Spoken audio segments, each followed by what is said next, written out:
I have a pet theory about roguelikes.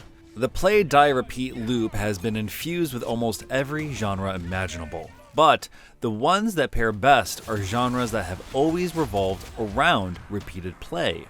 Balatro's gonzo approach to poker or Hades' riff on the isometric action game took the core of games that had been built from the start to accommodate repeated runs and then added the incentives of stacking, iterative power-ups, and progression on top of them. Absolum is a game that is fundamentally built around the classic beat-em-up.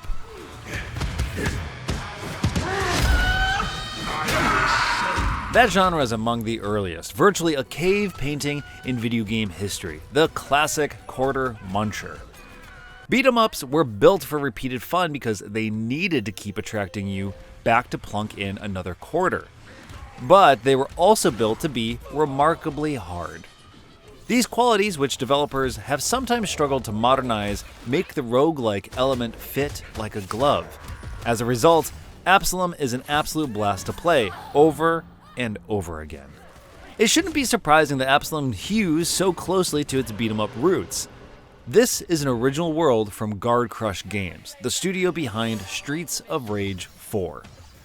But rather than cleaning up the mean streets in a retro-modern setting, Absolum borrows liberally from swords and sorcery classics like Golden Axe. This is a fresh fantasy world in which a cataclysm resulted in the outlawing of all magic in the land of Talum. A totalitarian ruler, the Sun King Azra, rules the land with an iron fist, and he hypocritically instrumentalizes magic to keep rogue wizards in check. As a small band of rebel wizards, you wage war on the Sun King, making your way to his imperial tower with the blessing of the Root Mother Utkawi, who revives you after each unsuccessful run. Death is just another step on your journey. The underlying structure of the story, a scrappy band of rebels against an oppressive regime, is fairly standard, but Absolum excels at the details. The world building and culture of this magical society is both broad and deep, and it treats magic with a sort of wistful air of mystery. These are forces that are strange and incomprehensible, and the way characters talk about it reflects that they don't fully understand what they're tapping into. That accentuates the contrast between your band of freedom fighters, who are innately so tied to nature that they're practically a part of it, and the steel-ribbed techno-magic of Ezra's forces. Where Ezra wants to cage and control this force, your rebels want to let it run wild and free. You get the sense that this is inherently dangerous, which makes your freedom fighters not entirely in the right. That visual language, shorthanding your struggle as wild and potentially hazardous natural beauty against the suffocating weight of metallic subjugation, is just one way that the beautiful 2D art style makes Absolum shine. Characters and enemies have smooth and sometimes comical animations. The environments are lush and drenched with fall colors and wood grains. In fact, the whole game has a very autumnal feeling to it, not just in the setting but the vibes, the sense of something ephemeral and unknowable residing in the changing of nature and the passage of time. However, this is far from a reflective stroll through the autumn leaves. It's a beat-em-up, so you spend the majority of your time knocking heads. Each land you explore on your way to Ezra's tower has its own distinct cultures, enemy types, allies, rideable mounts, and hazards. Your base of operations is permanently affixed to the first area, a woodland filled with hostile goblins, so you'll get plenty of experience taking them down repeatedly as you progress to later areas filled with lizard men, living plants, skeleton warriors, and, of course, Imperial soldiers. As you might expect from this pedigree, the battle mechanics are rock solid, with a fighting game level of precision. You're not just mashing the attack button as in classic beat-em-ups. Your combo meter rewards you for differentiation, and some enemy attacks need to be dodged or parried to maximize your effectiveness and manage crowd control. As you start to customize your character through a run, you can even purchase trinkets that will grant you bonuses for punish or counter damage or well-timed dodges, so it's worthwhile to practice the full suite of skills. Your class selection is a familiar mix of classic archetypes. You begin Absolum with a choice of just two fighters, the well-balanced swordfire Galindra, and the rough-and-tumble blunderbuss-wielding Carl. As you explore deeper into Talum, you meet and eventually befriend the two other playable characters. The agile Cider with her clockwork prosthetic parts, and the ranged frog wizard Brome. I had suspected I would play mostly as Brome as I tend to prefer glass cannons, but after experimenting with different characters, I gravitated heavily towards Cider.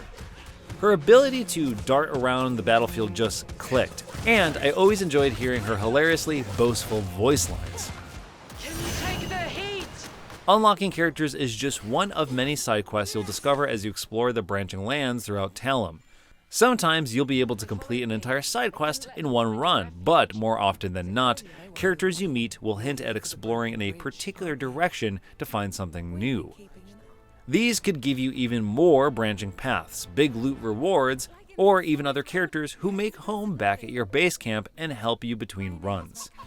It's all very intuitive, as once you start mapping out the branching paths of Talum, it's easy to tell if you should take the high or low road out of a stage to reach your intended destination.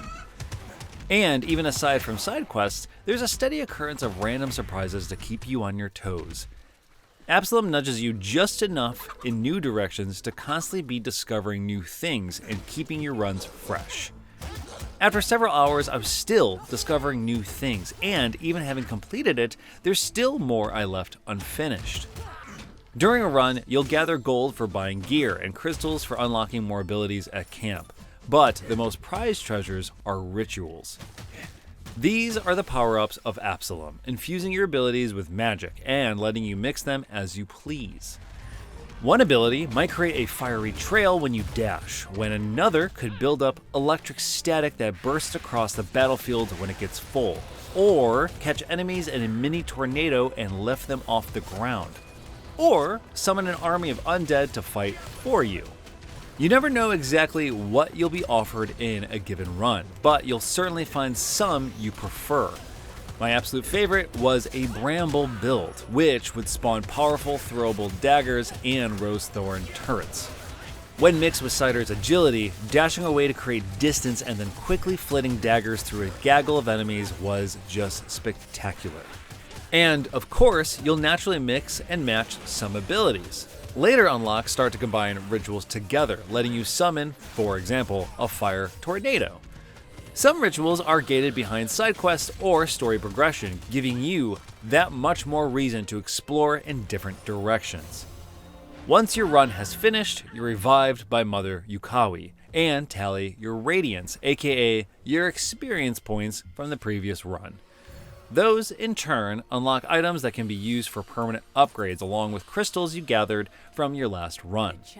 Then it's time to do it all again, perhaps this time making a few different path choices if you want to pursue a particular side quest, until the Sun King is defeated and beyond.